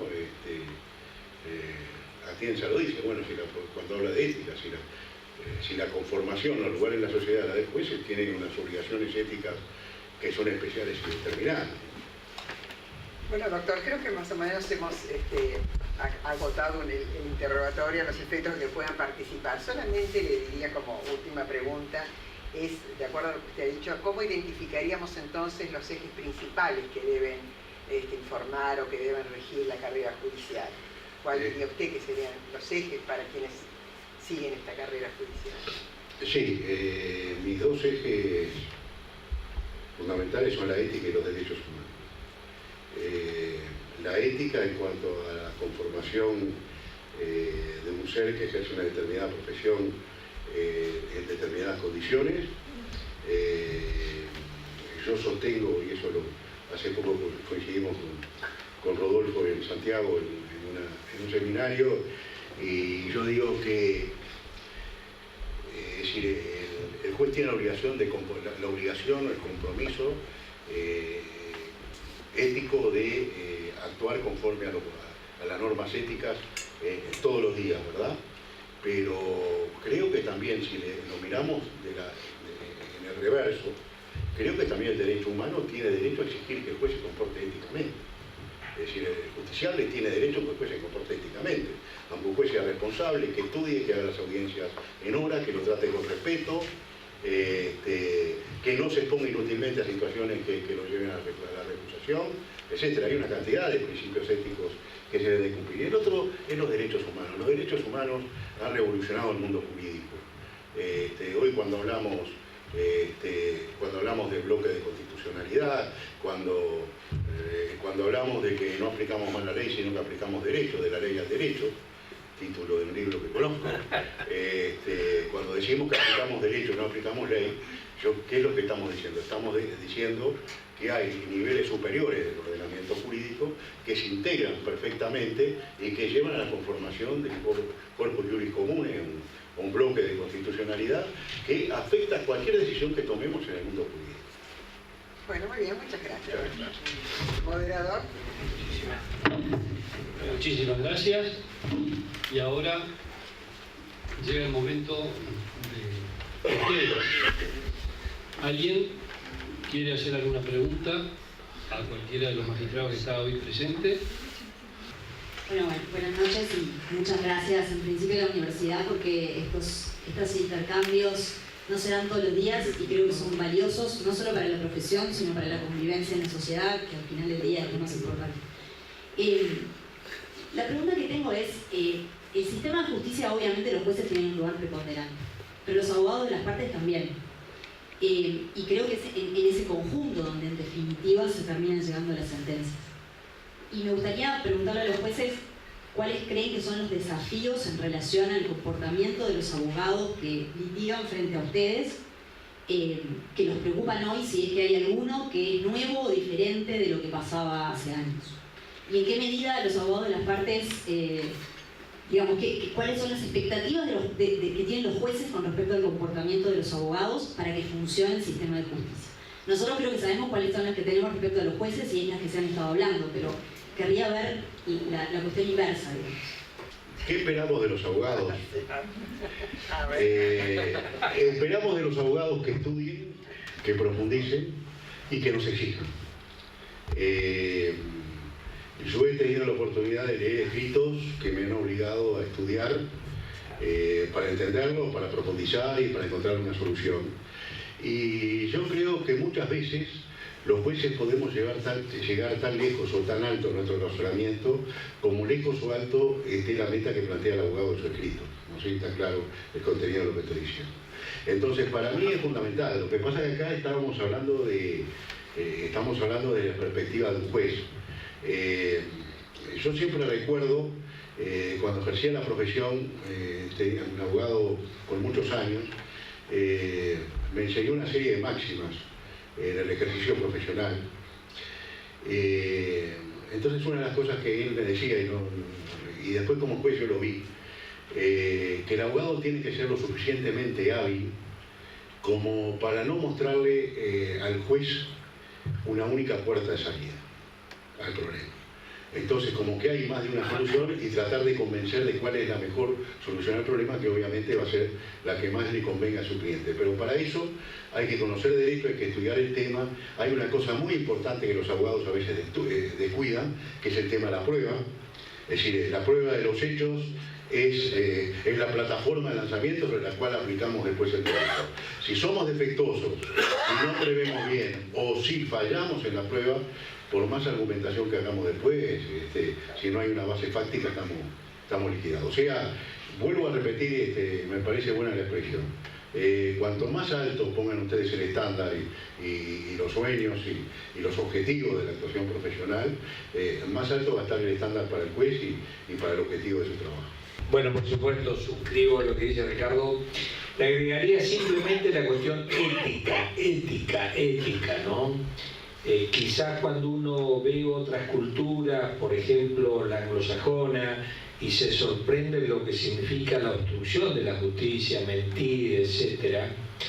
Eso facilita no el trabajo del juez, sino en definitiva proyecta una serie de valores en la sociedad, ¿no?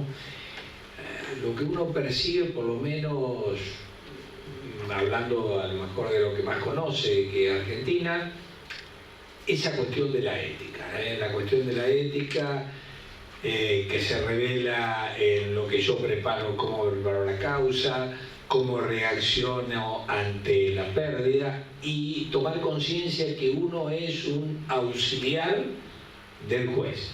No está obligado a decir todo lo que sabe, está obligado a sostener el límite, la diferencia entre no decir la verdad y mentir, que es una diferencia que auspicia incluso Aquino, por ejemplo, ¿no?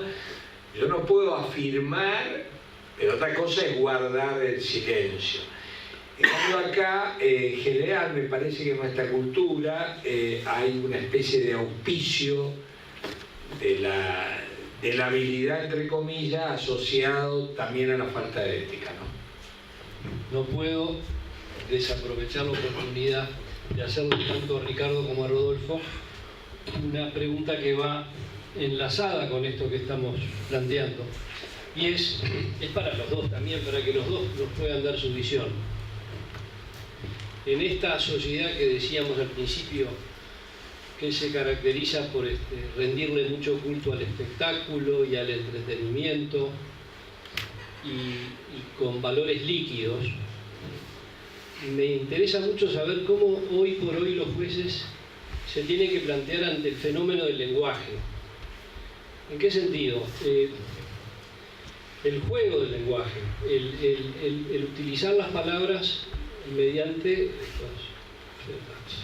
falacias, el juego de los eufemismos, el utilizar palabras que suenen que den pautas valorativas más livianas, más light. Esto es una irregularidad, usted es un intolerante.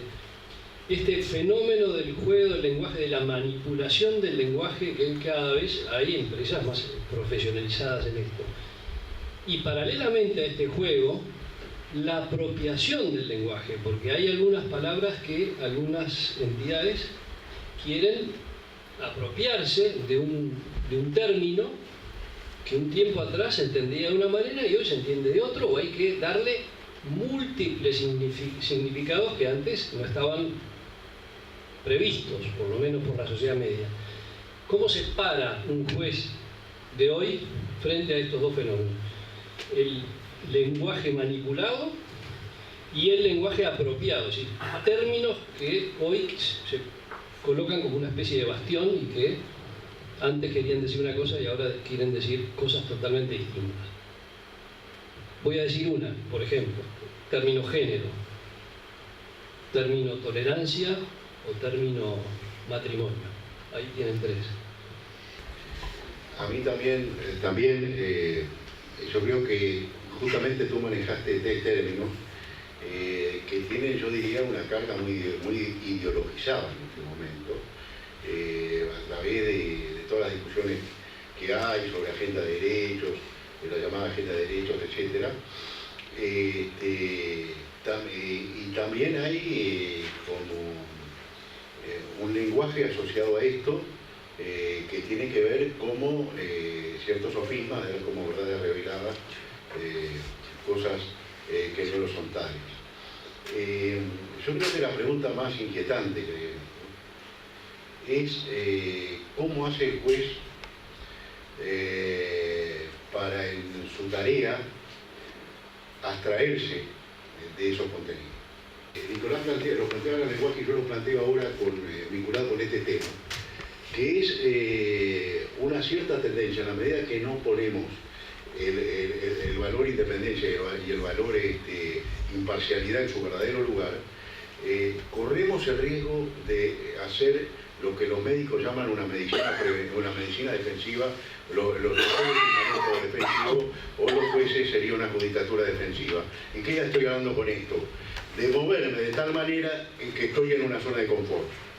Y entonces, si yo me muevo en una zona de confort, si yo no soy un juez que doy cuentas a la justicia penal porque un testigo me mintió, si no soy un juez que aplico las sanciones procesales de manera adecuada y tolero que se juegue pues, por fuera de la regla, me estoy asegurando tranquilidad, lo que no estoy actuando con independencia e imparcialidad. Y esto es esencial. Yo voy a responder un poco de marketing en el sentido de que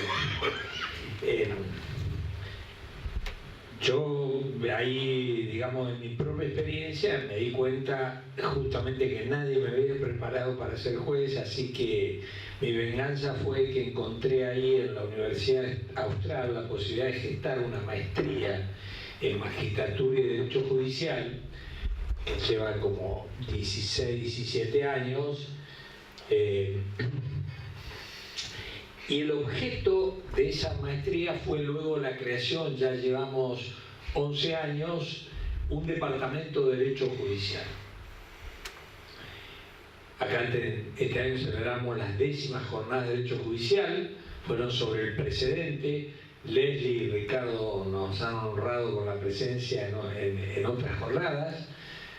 En esta jornada lo hemos tenido a Tarufo, Alexi, en fin. Este año fue sobre el presente. Tomás La Rosa Bustamante, me parece el mejor libro escrito sobre el tema del presente. Bueno, entonces, ¿por qué derecho judicial? Y entonces voy a instalar ahí, uno de esos temas es justamente cómo conduce el juez el proceso, ¿no? Es que efectivamente, con la misma lógica que se habla de derecho empresario, y donde el sujeto empresa fija la materia del derecho empresario, y ahí entra civil, tributario, internacional y casi todo, penal, etc. Con la misma lógica, el derecho judicial. El sujeto poder judicial fija la materia del derecho judicial. Y en esa maestría, que por supuesto son 450 horas de clase repartidas en 2 años, nosotros hemos editado la diplomatura en Derecho Judicial en distintos países de América Latina. Entonces, nosotros no damos nada de derecho, de normas. ¿Y qué damos? Bueno, el primer tema es tratar de que el juez se apropie siempre de una manera elemental y práctica. Elemental y práctica. No lo queremos para que dé clase, y mucho menos de teoría del derecho. Pero más o menos, a ver, el derecho es lo opuesto. Autoritas, non veritas, facit lege. El derecho es lo opuesto. Bueno, primer tema es esto, un poco, ¿qué voy a entender por derecho y alternativa? Razonamiento judicial, ética judicial, responsabilidades judiciales, gerenciamiento judicial, periodismo judicial, medios de prueba y eficacia, estatus constitucional, jurisprudencia convencional, etcétera, etcétera, etcétera, a lo largo de 450 horas. Ni una palabra, ningún artículo vimos hoy, ningún artículo se ve. Y tratamos de transmitir el aparato conceptual que se requiere hoy para ser juez, las actitudes que se requieren para ser juez, las aptitudes y valores que se requieren hoy para ser juez.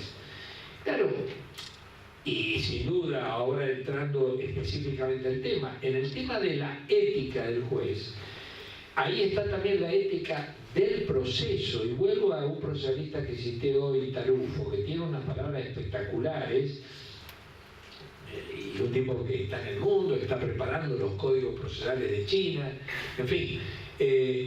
Y él pone el acento ahí, que sin duda que el proceso, si el juez no se toma en serio la ética del proceso, y donde un abogado dilata el proceso y un juez tolera o incurre en dilación del proceso, ambos están cometiendo falta de ética.